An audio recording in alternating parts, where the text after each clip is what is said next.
Well, there clearly was wrongdoing. They were receiving money that they couldn't explain, and for things that they shouldn't really be doing. So it is a real problem. Everything is shut down in terms of investigation.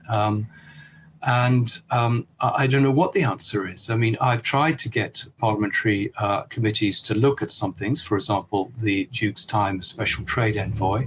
I think that needs to be looked at. We need to get ambassadors actually giving testimony on oath, people who refuse to talk to me. But the ambassadors, for example, in Kazakhstan, Azerbaijan, and elsewhere, Mongolia, know lots of things which I think are in the public interest to come out.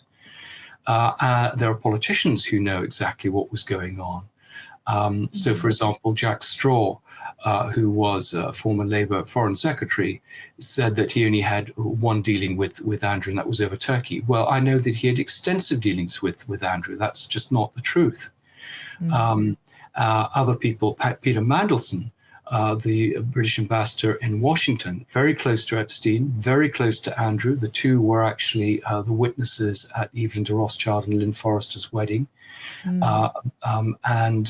Mandelson was instrumental in getting Andrew that job as trade envoy. But Mandelson, there are big questions over his involvement, what he was doing, particularly in places like Libya. But again, no one wants to touch this.